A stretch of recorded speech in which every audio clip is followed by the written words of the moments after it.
what would you, let me ask you this way. What would you attribute? A lot of people come in, like you mentioned, thinking it would be easier than what it turned out to be, right? I Hmm. fell into that trap myself too. My uncle and my aunt were hairdressers, so I've grown up in the industry. I've assisted. I've done all the things. I did shows and stuff. And then when I start working behind the chair properly, I was completely blown away. I messed up a lot in the beginning, and I've talked about that before on this channel here. So is it more skill set or is it more mindset? Like, where would you put the disconnect into the approach when you first started? Yeah, that's a good question. I don't know. I mean, they kind of both affect each other, really. Because if you don't have the skills, it's kind of hard to just fake it till you make it. Like a lot of people like to say to do in this industry. That's an incredibly hard thing to do, to sell somebody on a product or a service that you really aren't confident in, or don't even know how to do at all, right? Like Right, right. you're taking people in your chair and they're asking for these things. Oh, I want to like a dirty lived-in blonde. You're like, I know a basic highlight pattern, and that's what you're gonna get, and then try to convince them that that's what they wanted the whole time. But yeah, so Dirty it's a blonde little is bit of trending. That's both. not trending. When did that? No, It yeah, just started trending this week. Ah, that's such a week ago. yeah. We're You trying to want stay this. ahead of the trends here. We're starting the trends here. Blended, lived in blonde, no. Chunky, bold highlight. That's what you want. That's what's going to be in next week, and you're going to be ahead of the curve. Yeah, So, right. You'll be the first one when yeah. it hits. You'll be the first one. Yeah, exactly. Oh my god. So yeah, so it's a little bit of both. It's a little, I mean, but if you have a good mindset, I mean, you can really convince people. You can really kind of, I mean, you can't fake it till you make it in a way. But no, you need to have the basic skills.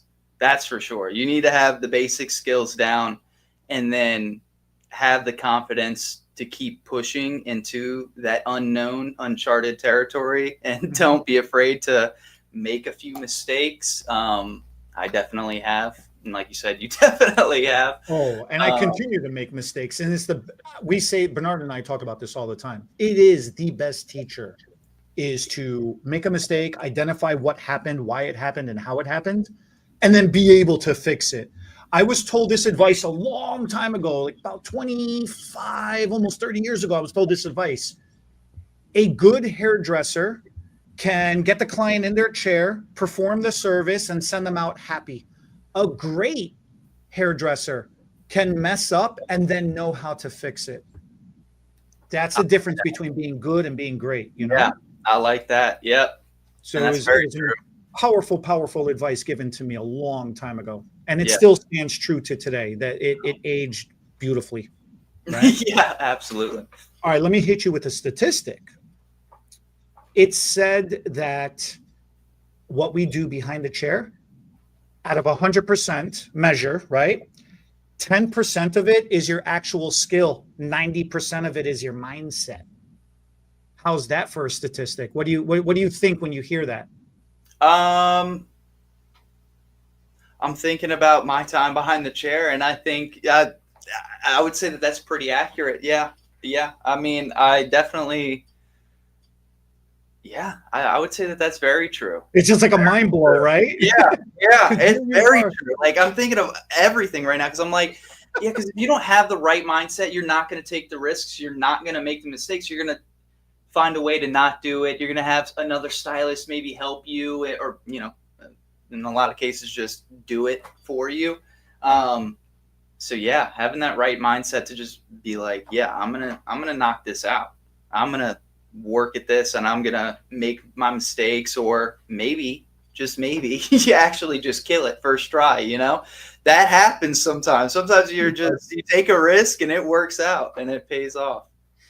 It's an interesting statistic, and it was mind blowing to me the first time I heard it, and it was one of the most painful things to hear because this is like an actual measured statistic, right? Mhm. And I'm going, all these decades, I've been improving and increasing my skill and trying to get good. And it's like, at the end of the day, none of that matters. Yeah. It's like, what do you mean? What do you mean it doesn't matter?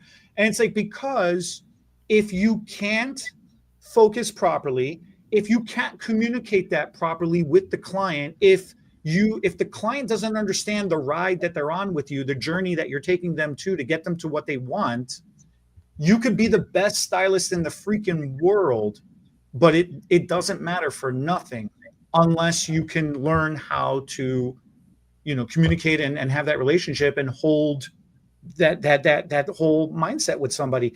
It is so insane. It's so insanely powerful.